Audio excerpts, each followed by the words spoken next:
Well, hi everybody, it's Charlie here from Sophia's Choice. I am back with the lovely Claire from Claire Bowring Wellbeing. If you've been watching any of my In Conversation with series, you would know that Claire was actually one of the first people that I interviewed last year.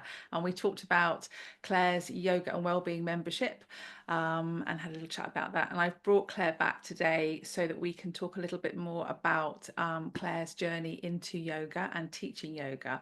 So Claire, you are a yoga teacher, holistic therapist, and and a makeup artist. Yes. And you and I know, met when we were both doing the Neil's Yard Remedies side of hmm things, and that's how you and I met.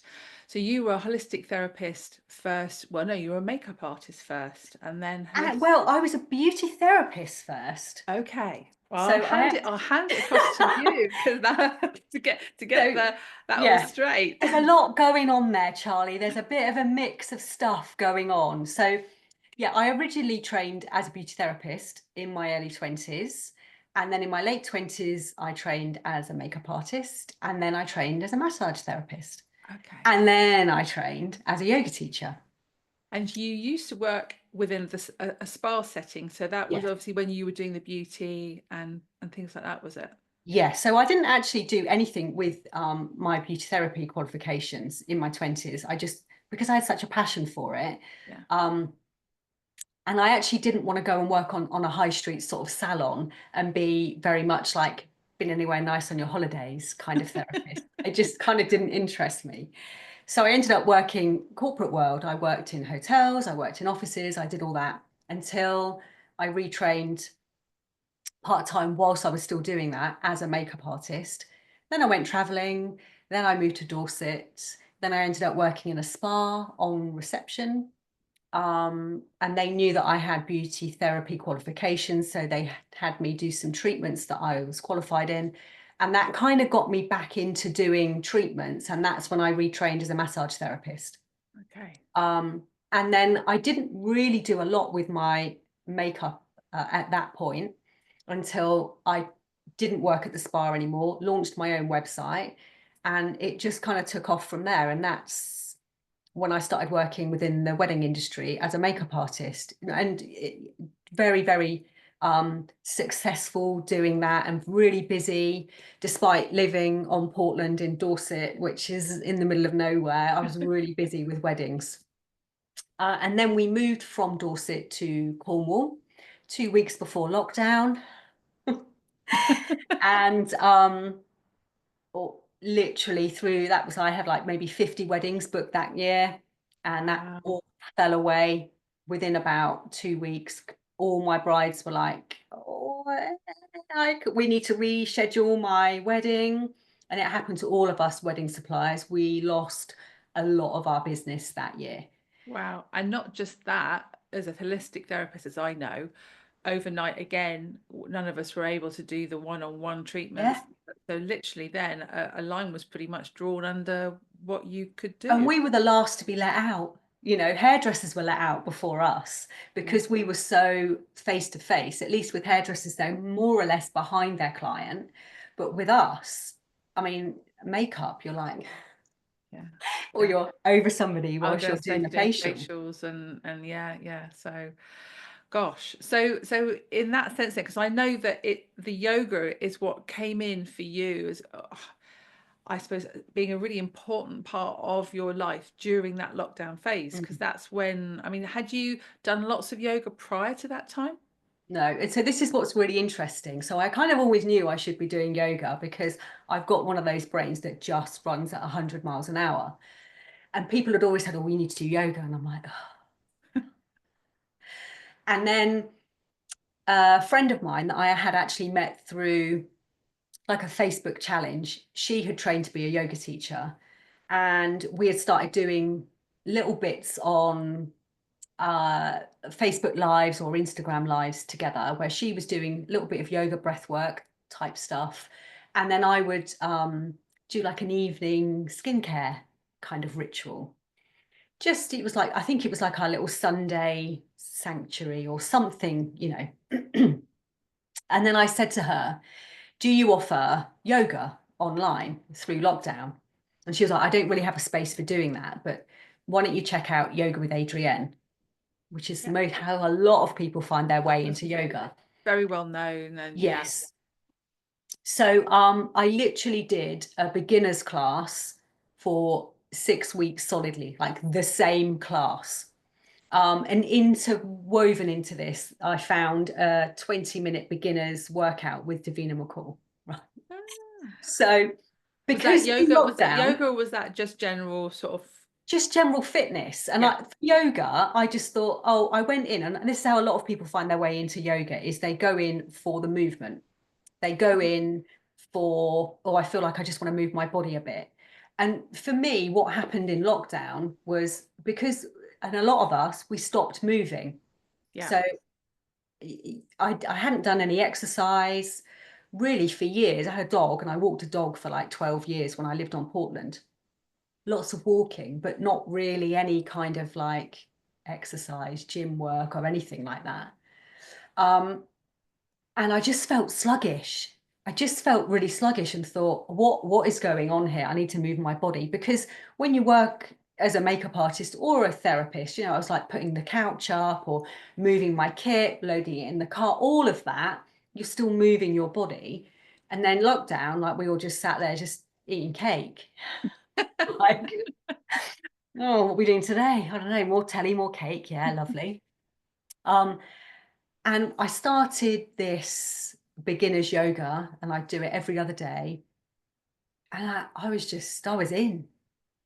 And I, after, so sometimes you don't get anything whilst you're kind of doing the yoga. It's the after. So maybe 20 minutes afterwards, I'd be like, you can't touch me. I feel amazing. And I still get that now, which is what always calls me back to the mat. Um, and I just thought, after my little 6 weeks of doing the beginner's yoga, I kind of tentatively stepped into doing some of our other practices. And I literally just fell in love with the practice. I literally just fell in love with how it would make me feel. Yeah. And it's not the same for everyone. And we all do yoga for very different reasons. And we have a different feeling that it comes from. But for me, it just helped to manage my anxiety, because what you learn on the mat, you take into your life. Mm-hmm. So some of the breathing, just some of the way that you almost like move through life with a little bit more ease. Mm-hmm. Things don't bother you as much. And being a perimenopausal woman, things bother you a lot. Yeah, they Being all, stuck in the house. yeah, and particularly things that didn't bother you before, all of a sudden you can really struggle with, and you don't already know why. So yeah, those Yeah, levels of anxieties can peak. yeah. And like your husband's getting on your one last nerve in lockdown, and you're just like, Yeah, and you're trapped. yeah. And it opened something up for me. And this is what I say about when you find something that works for you. It's like you've discovered your key for your lock. I like And that. everybody's different. But Mm. for me, my key was yoga. And it just like unlocked something. And it was, and one of my yoga teachers that trained me, she calls it a remembering. So it's like your body, your spirit, your soul is having a remembering of yoga. It's not that you're learning something new, it's you're having a remembering. And I think when you're called to yoga, that's what happens. It's like you've done this before, like your body is just remembering this. That's lovely. Yeah, it's really beautiful. And so then I went back to my same friend that had trained to be a yoga teacher, and then she had shared that they were running another yoga teacher training. And I said, oh, I'm really tempted by this, because I can't ever do anything by halves. I can't just be like, yoga is my hobby and this is what I do. No, I'll take it to the nth degree and go and train to be a yoga teacher. But really, my reason for doing that was kind of like, I can't keep this to myself. How yoga makes me feel and how much easier it helps me to live my life. I can't keep that to myself. This needs to be shared. And the only way I feel like I can share that is if I train to be a teacher, so I can share the gift of yoga. Yeah. However, I never really had any intention of teaching to like classes. For me, I wanted to incorporate yoga in with like maybe one-to-one work with a massage. Mm-hmm. So helping people just be able to move their bodies a little bit easier and just to maybe be a bit more mindful and not be so stressed with their shoulders up to their ears, because we all Yeah, know these people, I mean, us included, but it's true. um yeah, and so I went off and I trained, but I was 46, I was going to say, so 47. being in that midlife phase, I mean, I know I spoke to Nicola Dickinson from the Forest Bathing Company, and she had about a sort of switch directions, you know, in that sort of, I think we think, don't we, that we get to that midlife phase and we kind of, we're stuck, we're going to stay in what we're doing forever. And I've met quite a lot of women who it's almost like they get to that point and then they have this kind of, I don't know, the only word that comes to my head is like an epiphany, but I'm not It sure is that though, that is. Charlie. It And is. it's like I don't want to do this anymore, and Yeah. I need to shift direction and actually do something different. And for you, that it was one of those moments. It was like I Yeah. want to actually incorporate this and really do something with this in this next phase of my life, which is Yeah. quite a big jump to make for. I mean, I've spoken to several women who've said, oh, you know, I'm in my 40s now, it's too late. It's never too It's late. and I agree, it is never too late. I It mean, you know, really isn't. you can evolve and into anything you want. And Yeah. also we might live 10, 20, 30, 40 years from now. So we should be, you know, doing things that bring us joy. Absolutely. Well, the thing is, you and I, we've got that generator in that human design. So we look to what brings us joy, and that's what serves us best, but also serves the people around us best. Yeah. Um, but I think as well, and I said to somebody earlier today, all of my signs are mutable. So I'm a Gemini, Virgo, Sagittarius. They're all mutable signs. So I'm very much like forever evolving, always like moving into something else. And I like doing that. I Mm, don't like to feel stagnant or stuck. There's mm, nothing worse for me than being stuck doing something that doesn't bring me joy, and you feel frustrated or you just feel in the same place. And that's how I felt in lockdown. I just felt, and I remember saying to my husband, I just feel really unfulfilled, like really frustrated with, I don't know, there was something missing. and I think it brought up a lot of stuff for a lot of people during Yeah, that time, you know, so it's absolutely. Because we had time. yeah, Like we time to had think. time to think. We had like nothing to do. And this is what you and I were talking about earlier before the call, how people they were Mm, so busy, so stimulated with stuff and phones and television, and nobody just slowed down. mm. And almost lockdown, it wasn't just slowing down, we literally stopped. So that, I think a lot of people had like proper meltdowns and just like, I don't know what I'm doing with my life, where am I going? And I think for me, I had no idea this change was coming about. I just thought, well, I'm just going to incorporate it into what I'm already doing. Little did I know that it would become like quite a major part of what I do as my business, but also how it's just who I am now. It's Become just, part of you. yeah. And it's never too late. You know, I trained as a makeup artist at like 28. I trained as a massage therapist at 35. I trained as a yoga teacher at 46, 47. And I've no doubt that I'll be doing other things. Okay, so yeah, I've trained up to level 2 in Reiki, and I did that when I'm 50. So I did that.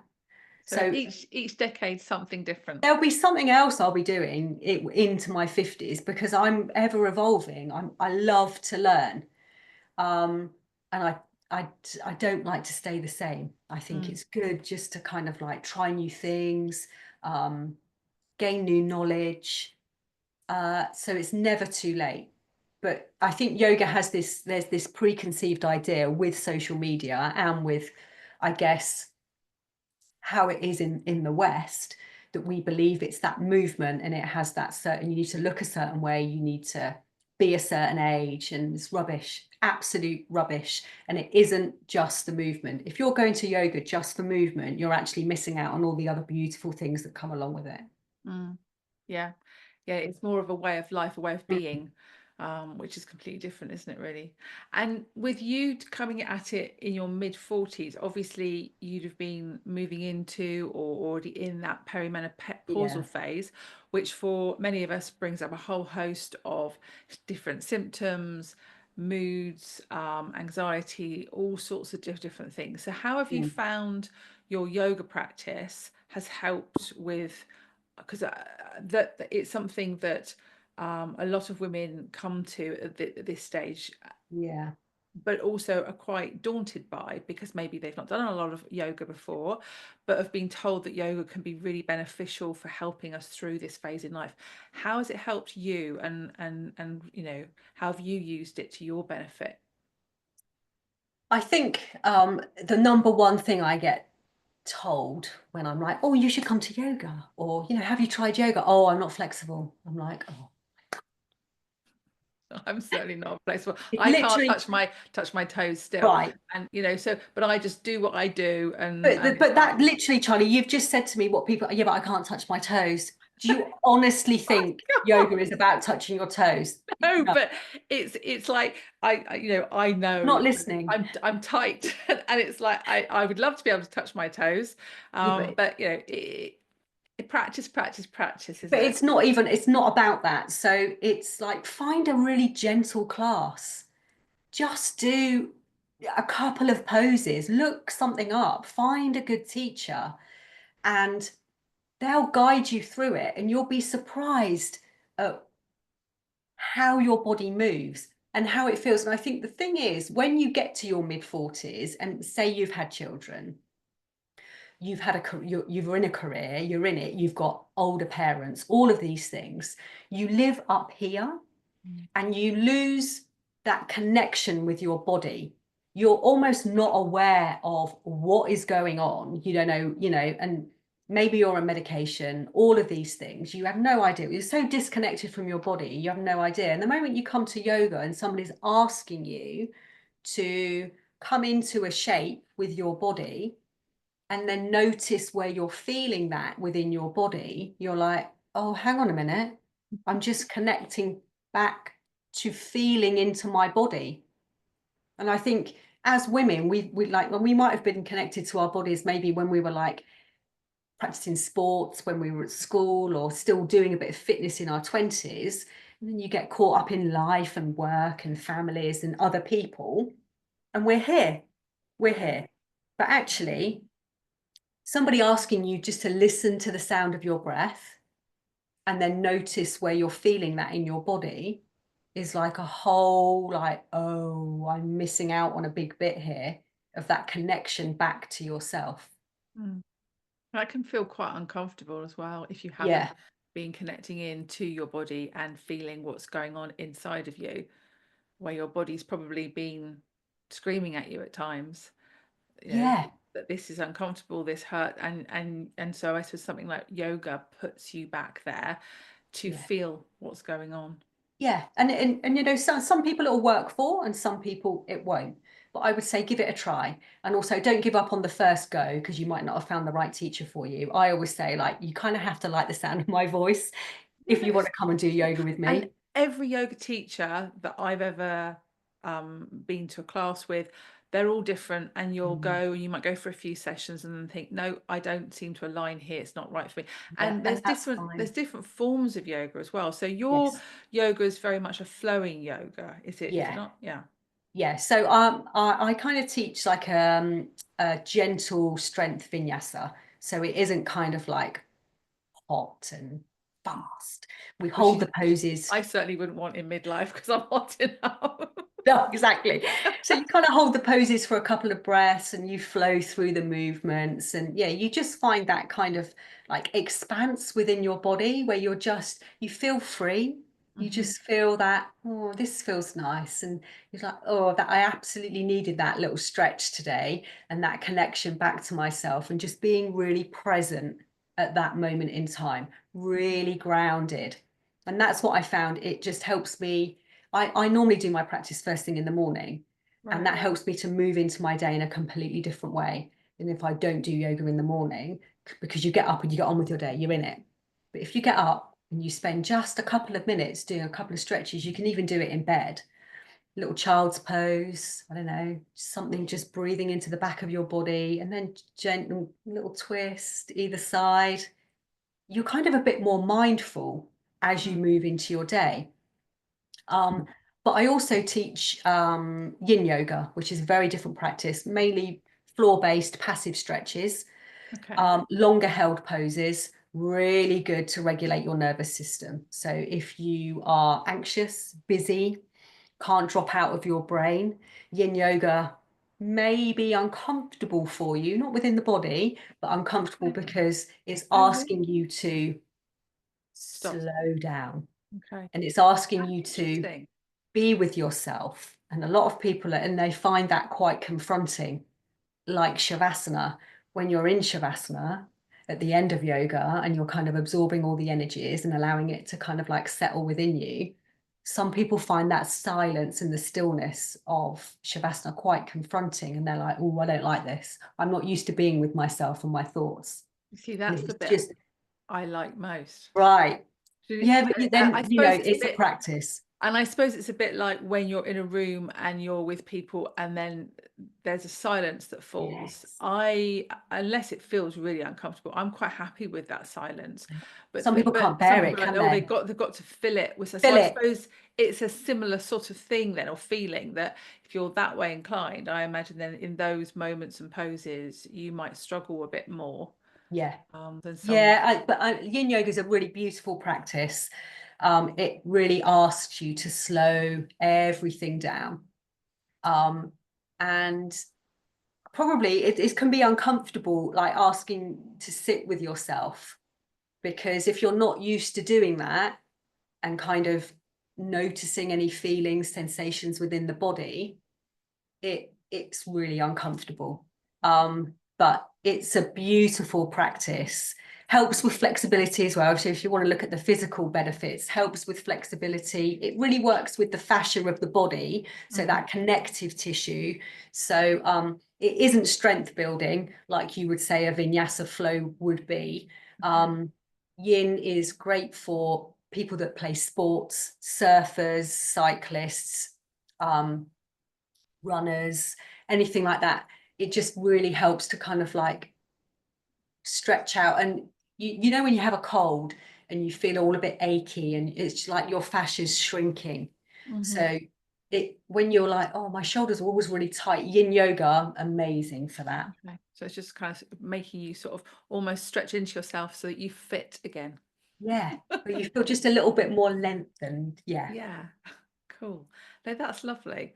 So it's been about, well, it would be about 5 years then since you first picked this up and then went Yes. on your journey then, really. That's Yeah. And I think just give it a go.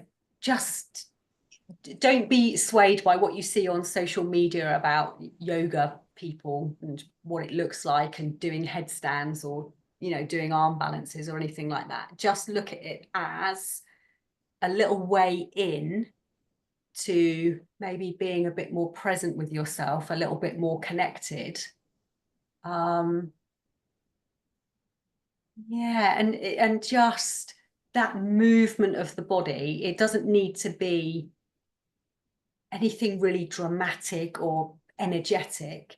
It could just be like a really simple 10-minute practice of a few stretches, and you're just being mindful, present, moving the body a little bit. I think we just get so used to sitting down, looking at our phones. mm, Um, I like just that as well. Go go on. on, yeah. No, go on. So because we get disconnected with and we connect with stuff that's like, that's how we zone out. So we're on our phones and we're kind of zoning out, whereas actually put the phone down and maybe just sit with yourself just for 5 minutes, just listening to the sound of your breath. Yeah. And yeah. And I think you touched on something there whereby I think often with yoga we think that we have to do say half an hour or 45 minutes. And what you've just said there is that you can pick aspects of the yoga and put together maybe even just 5 minutes or 10 minutes that you can fit into your Yeah. day. Because before we were talking, you were saying that this whole journey, you now can't imagine not doing yoga every day. It's become part and parcel of Yeah. who you are and what you do. Absolutely. I mean, when people are like, "Oh, I try and do yoga like once a week," I'm like, "How do you survive?" Like, because for me, I like my morning practice. Like anybody can do a couple of yoga stretches before they even get out of bed. You could do a couple of stretches in bed, like on waking and as you go to sleep. So it's a really good way of like letting go of the day as well and just doing a couple of stretches, just maybe a little bit of mindfulness before you go to bed. So it's just kind of coming into your day in the right way, but also letting go of the day and preparing yourself for sleep. Mm. So not to say that you couldn't do it in the middle of the day. I mean, that's absolutely fine to do that, but fit it in where you can. But I think for me, I'm all about finding stuff that is doable within your day without asking too much of yourself. As Yeah. in, like, you need to be doing an hour of self-care a day. Like, some people just don't have capacity to do that. No. So, whether it be 5 minutes in the morning of a little bit of breath work, a couple of yoga stretches, and 5 minutes at night, I mean, It's and then almost from like the there, bookends, isn't it, of the day? right. But then from there, you'll be like, this, I feel different. Mm. This works for me. And then it might grow from there. You might be like, do you know what? I've got 15 minutes. I've got 15 minutes today. I can do that. So I would never, when I build packages for people, when I build like rituals or um, kind of practices for them, I like to know about their lifestyle so I can create something that they're actually going to do. And we've talked about this with skincare before. Yeah. You know, if someone's never done skincare before, I'll get them to cleanse and moisturize. Nothing else. Let's Yeah. just get you on that. Start Because on you those give people too basics. much to do, they won't do it. No, it's just So overwhelm. Yeah. I'd give people like maybe 3 to 4 yoga stretches, and a little bit of just being a bit silent, listening to the sound of your breath, noticing where you feel it in your body. 5 to 7 minutes, morning and evening, or even just the morning, or where you can fit it in within the day, and see if you feel any different. Mm. So where you're at now then, so you have different ways of offering the yoga that you do. So you've got your membership, Yes, so people can access that online, and yes, then it's yoga and more, really, isn't it? Because there's lots of other yeah, sort of, well-being talks and bits and pieces and your rituals and things like that in there. yeah, Then you also do your in-person, but you also do one-on-ones as well, don't you? So you can very much tailor it to that yeah. person.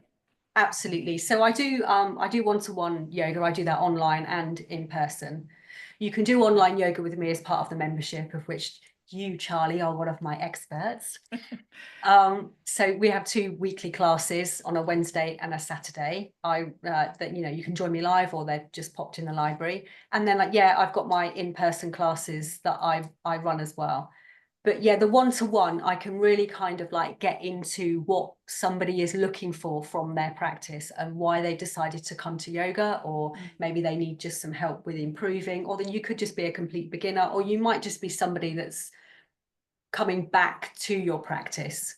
Yeah. So any of those I kind of cover, and I really like to kind of understand what people are looking for so I can really truly help them.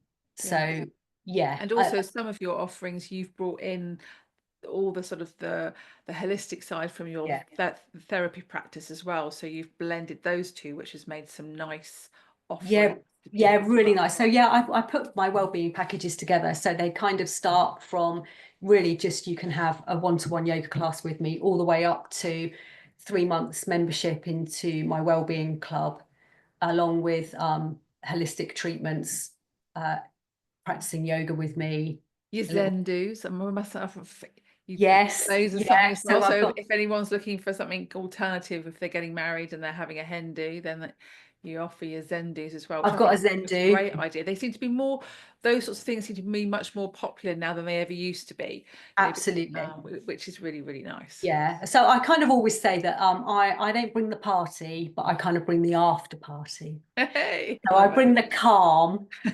I do that with my bridal makeup as well. I've got some really lovely packages. So I'm really looking after like the bride's well-being. Yeah. In that they'll have kind of pre-wedding treatments.